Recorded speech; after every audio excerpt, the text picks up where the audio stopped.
Ho ho ho and Merry Christmas to all. I know the Christmas is just over, but the videos never stop. I bought this set over Christmas. Thought I'd just show it off with you guys, share it with you, see if you like it. Of course, X-Men, many of us would have probably grown up with this cartoon series. So this was the set that probably tipped me over. So I've been on the sidelines for MCP for quite a long time until I saw the box sets for X-Men. And of course what happened back then was Sean was just about to get out of the game, and he's asked me if I knew anybody who wanted to take over his MCP miniatures, so I said, I'll do it. So X-Men, look at those tokens, they're beautiful, those cards. Let's just pop open the instructions, see what's in there. Boom. Oh, we are going to get quite a bit of instructions, seems nice. I am liking these full art pieces because what I do is I just cut them out, use them as reference for my painting. I'm trying my best to get saturation as high as possible, only because it represents the characters from the comics. The bases, not much to look at. I mean, this is fairly straightforward. A piece fell out here, don't know what this is, and my nails are disgusting. I've been actually airbrushing quite a bit. Maybe I can just pop this up, show you guys. Victor quite recently 3D printed this building. It's scaled perfectly for our game. The brick walls are done with an airbrush, so you can see that there is quite a bit of texture going on there, different colors. Of course, because these side pieces are a little bit more precise, so I had to go in with a brush. It is quite rough. It's probably only the first coat. I'm kind of waiting for it to dry before I go back and hit it with another round of bleach bone. Once that's done, Melvin, who is in my gaming group, has suggested that I hit it with oils and then wipe off the oil so that these side trimmings would actually look a little bit more seasoned. Gamosaurus Rex is of course where most of the time I play my games, so this is really an homage to that great store. So we may even paint the owners here. I don't know yet. We're trying to keep it simple. Again, it's scaled very appropriately for MCP. Coming back to X-Men, sorry about that. Break, we've got, I think this is Storm. Yes, it looks like it's her. Few pieces. This is definitely a lot more space here than what we're used to in Games Workshop, because in Games Workshop the parts are actually much closer to each other.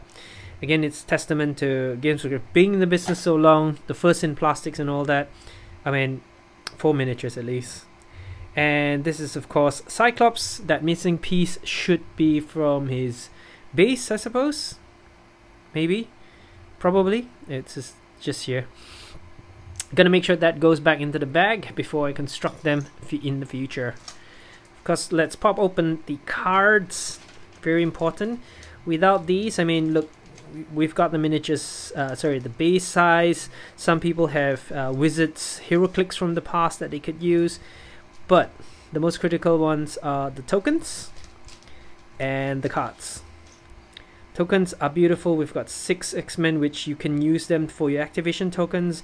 Could even use them on the turn counter or even the score sheet. Don't know what these are just yet.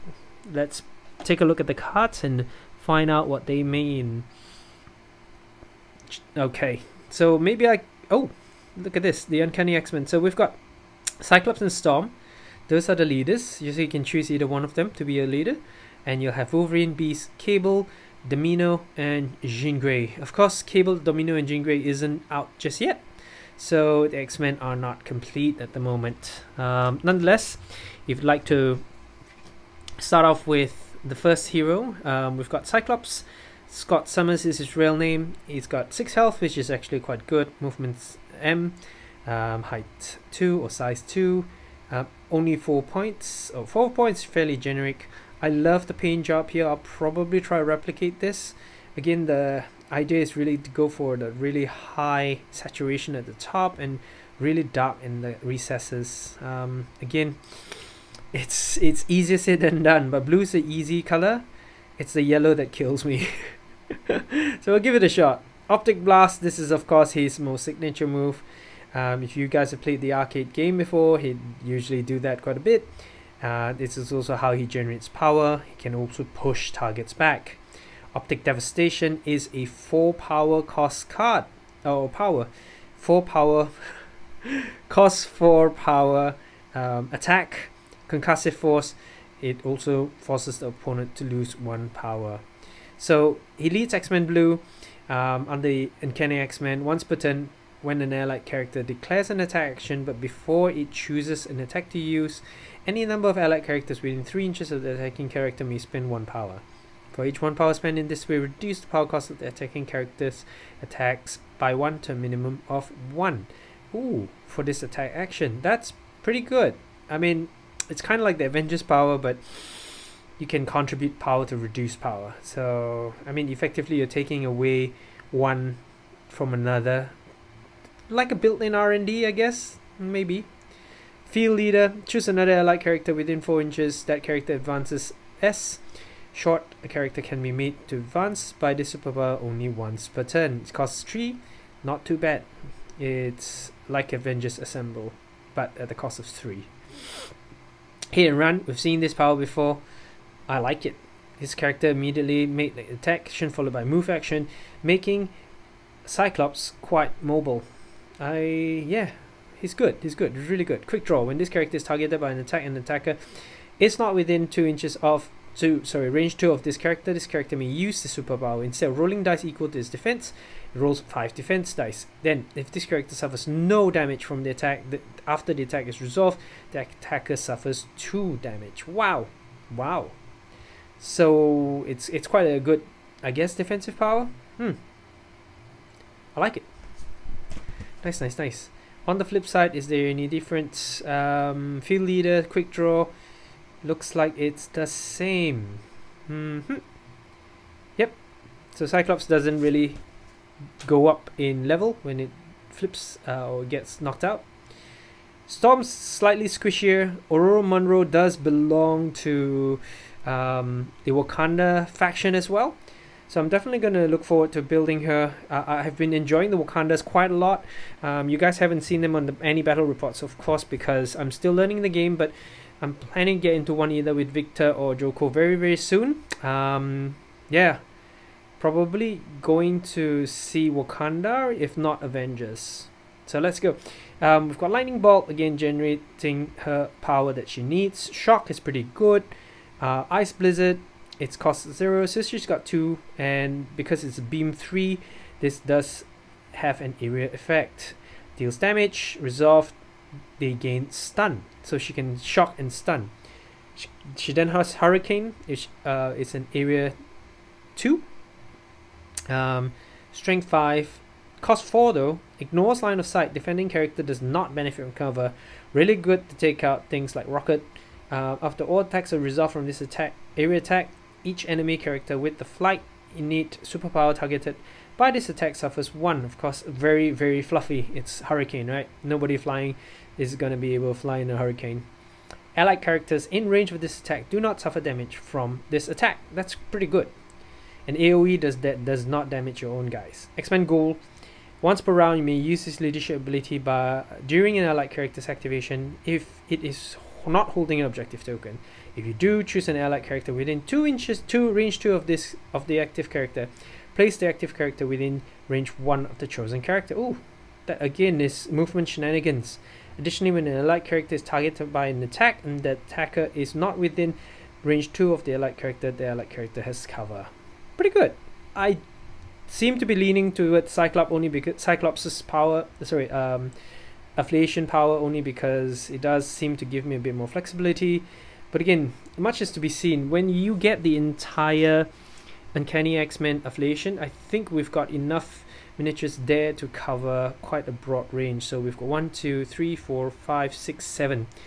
7 Uncanny X-Men out of your 10. Depending on whether you want to bring additional gems or not, you've got another 3 more for 3 others that can plug any of the gaps that X-Men may have.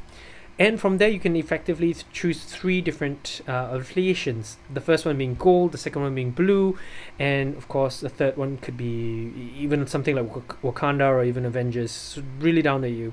So it gives your list building a bit of flexibility. It also keeps the enemy guessing like what you're gonna do. Of course your tactics cards are going to inform the enemy what you're planning to do. So I mean, again, once I get my head around certain cards that can be fairly generic, but at the same time does benefit certain models in the list, I'll be able to come up with a few interesting strategies. Goddess of Storms. Characters must be within 3 inches, range 3 of this character to target it with attacks. Flight, immunity, shock. Makes sense. She is, after all, she can play with elements. During the next attack action made by this character, this turn add 2 dice to attacks roll, paying 3. Kind of like AI, Friday AI on Iron Man. Then we've got that's it, Tempest. Yep. Choose an interactive terrain feature or an enemy character both size 2 or less and within 3 inches, and throw it short. This superpower can only be used once per turn. She's got ability to throw. I keep saying inches, but I mean range. Nah. Ooh, she looks nasty on this side. Any difference? I have the Storm. Tempest got a Storm. Nope, she's exactly the same. So I won't bore you too much with that. Of course, these cards are going to be really, really important. I do believe they're based off of the major, major comic books. So, I can't wait to see Psylocke. Actually, she is so hot. Olivia Munn played her very good as well. Children of the Atom. Uncanny X-Men may play this card. Remove all special conditions from this character. It gains 1 power for each special condition removed this way. Not sure if this card is that good, but it can be quite it depends on what the meta looks like. I mean, again, right now I don't really know what the meta is, but if there's an enemy out there that can keep throwing conditions, like for example they may be using Storm, this would be really useful. Removing 1 of those conditions and adding power for each condition removed that way. We've got, of course, First Class. Many of us have seen the movie. Can't say it's the best, but I think it's okay. At the start of the activation phase, an allied Uncanny X-Men character may play this card. Each allied Uncanny X-Men character that does not have to spend power the first time they interact with an objective token this round. Pretty good, especially for those missions that have multiple objectives that they have to pick up. Could be an early use card, sorry. To me, my X-Men. A character with Uncanny X-Men leadership ability may spend any number of power to play this card. For each 1 power spent to play this card, 1 allied Uncanny X-Men character may advance S towards this character. Avengers Assemble, kind of. We've got a new mission. Mutant Madman turns city center into lethal amusement park at 18 points. Place 4 traps. Targets of opportunity as indicated on map B. Players score 1 VP for each trap they control during the cleanup phase. Interact with trap. Roll dice equal to the interacting character's defense. If the roll contains more crits, whirly bills, and hit results than the number of healthy contesting enemy characters, the interacting character controlling player now controls the trap. During the cleanup phase, each player controlling a trap chooses an enemy character within range 2 of the trap of each trap they control. The chosen character suffers 1 damage and gains 1 power. Resolve each trap completely before moving on to the next. You can see immediately that this card actually would be quite good with this one, First Class.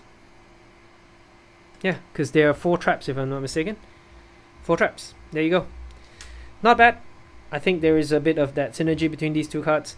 And I'm also realizing Children of Atom would be good with that mission where there's this civilian that causes you to always get stunned, but it's only 1 use, so I'm not sure about that one. But that's it. I hope you guys enjoyed that. There will be more X-Men coming up. I'll go through them shortly. So this is Cyclops and Storm. Hope you guys having a good week.